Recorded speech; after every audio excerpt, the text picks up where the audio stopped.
Hey everyone, this is a follow-up video on my spoiler-free review.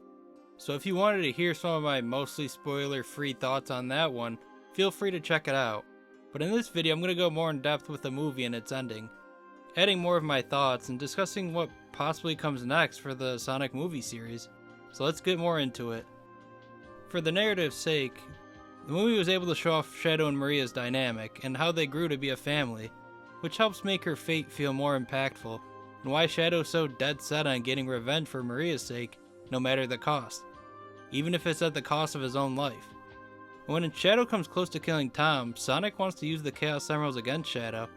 It's a minor gripe, but I wish Super Sonic's quills were the same as they were in the adventure games, or I guess more similar to Shadow's, just because I feel like it makes more sense in showing how Shadow's quills may have been based around the murals of Super Sonic, like the one in Lost World from Sonic Adventure, which I thought may have inspired Gerald with creating Shadow to have the look he does. It just makes more sense to me. I also think Super Sonic looks cooler with those quills than them standing up like the modern games, but that's just a personal preference. Anyway, after fighting Super Shadow, Super Sonic ends up emerging victorious. However, in his defeat, Shadow questions why Sonic didn't finish him right then and there, which makes Sonic come to his senses and realize revenge wasn't the answer, reflecting on Tom's words about how important our actions are in defining who we are, as well as having a deeper understanding of Shadow's grief for Maria, bonding over the people they care about, and looking at the Earth and all the stars in space. As a result, Shadow has a change of heart and is able to see how he was blinded by revenge for Maria and how that wasn't the right way to honor her. But they have a bigger threat at hand. Gerald having betrayed his grandson and activated the Eclipse Cannon, it's set to destroy Earth. So both Sonic and Shadow team up and become Super, and the scene is just electric. Just in the way that Sonic and Shadow both dap up while they transform and do a rendition of the famous Sonic Adventure 2 battle poses. Regardless, they're paying homage to the source material, and I'm sure the fans enjoyed the couple times it appeared on screen. Heading towards the Eclipse Cannon as a rendition of Live and Learn continues to play. And the levels of hype, you just can't beat it. It's just too awesome. So of course, Gerald Robotnik ends up getting sucked into the chaos energy Shadow created to power it, and Eggman seemingly sacrifices himself aboard the Ark. However, it's doubtful that he perished and may pop up in Sonic 4, which is slated to release in 2027. But I feel like they left this fate ambiguous for Jim Carrey, should he choose to or choose not to reprise his role as Eggman in the future. And in this case, after trying to stop the Space Colony Ark from crashing, Sonic ends up falling down instead of Shadow, with Shadow left to stop the Eclipse Cannon himself, and Tails and Knuckles rescuing Sonic before he crashes down to Earth. With the efforts of Sonic, Shadow, and friends, the day is saved and we're able to get another happy ending. It all comes back full circle and we're able to see the rematch race done at the end of the film. The movie begins with a race and ends with a race. It rhymes like poetry, as the great George Lucas once said.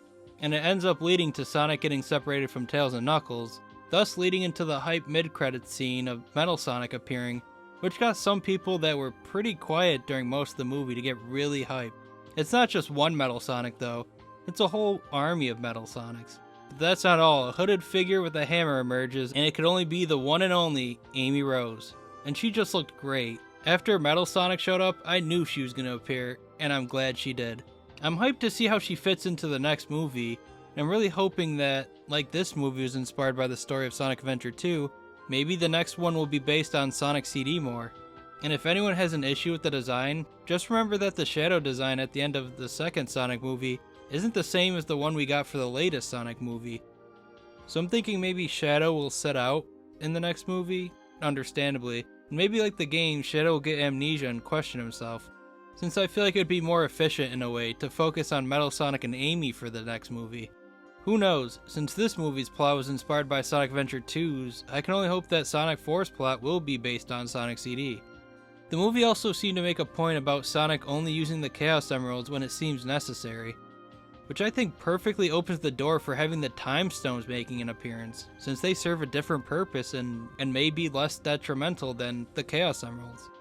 And hey, maybe some of the elements will change, but I think it'll be a nice way of adding Silver and Blaze if the Time Stones were to be added, since they come from the future and all, or to see if time travel in general will play a part in Sonic 4.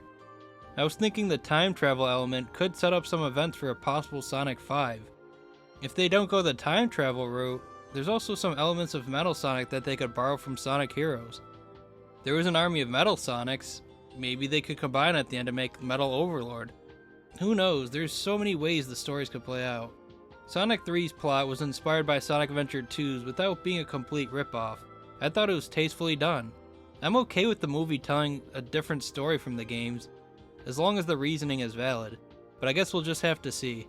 Although, Shadow's fate is left ambiguous until the post-credits scene confirming he's alive, which surprisingly 90% of the people left the theater after the mid-credits scene with Metal Sonic. I would have thought people would have been conditioned from these movies having post-credit scenes, if not from the MCU. But then also the fact that Shadow disappeared, but I guess they didn't care enough to see if Shadow made it, or figured he would anyway. And it was actually entertaining to watch Jim Carrey working off Jim Carrey, be it the exchange of the two characters or their dance scene. Almost like a what if scenario of if Eggman was able to meet his grandfather. People are probably going to complain about the dance scene, but it's like, come on, just let Jim Carrey be the Eggman he already is. I feel like it's been working so far, why change up something that's working? I think I also saw that he wanted the dance scene to be in the movie too. Personally, I think just let the guy act. Can we also talk about how good these movies are? That Keanu Reeves seems to have declined Marvel offers in favor of voicing Shadow in Sonic 3 and probably beyond. As well as restoring Jim Carrey's faith in sequels, having done 3 Sonic movies and possibly coming back for more, or even doing a Grinch 2 or Mask 2, and playing 2 roles in one movie pretty well, I might add. Which is huge because Jim Carrey's famous for not wanting to return in sequels. He didn't even want to do Ace Ventura 2, and he was hesitant to do Dumb and Dumber 2. That just speaks volumes about how impactful these movies are, or maybe even the work environment that Jeff Fowler and the rest of the crew foster for the cast members. And you could just tell that these actors really enjoy voicing these beloved characters through their performances. I think the movie was also able to work more because it was more plot focused than the previous 2 films, and was inspired by Sonic Adventure 2's plot, with some obvious differences. Aside from the iconic Sonic Adventure 2 poses, there are also some other references to the source game and some others, like Ben Schwartz's Sonic reciting the iconic opening line Sonic gives at the beginning of the hero story, you know the one, or the famous "gotta go fast" catchphrase. There was also a Chow Garden themed restaurant in Japan because it would make the most sense for it to be there, and also the Chow Garden system is a mechanic in the adventure games that people think fondly of. But it's okay because I feel like the references pay homage to the source material without feeling cheap. Rather, it shows that the film crew is aware of how passionate the Sonic fan base is and how big of fans they are of this franchise as well.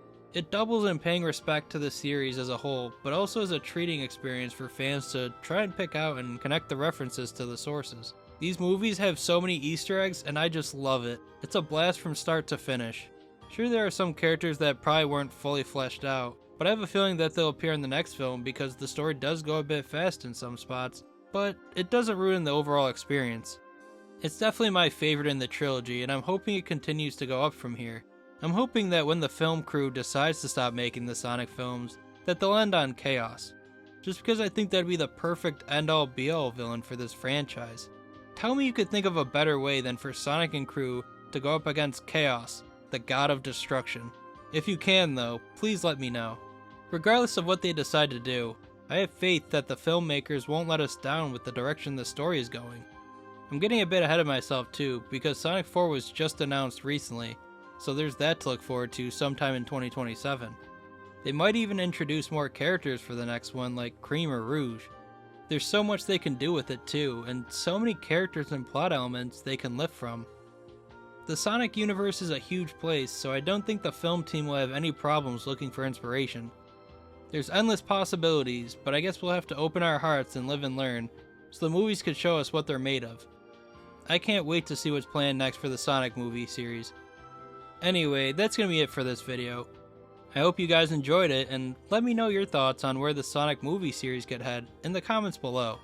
Until the next one, take care.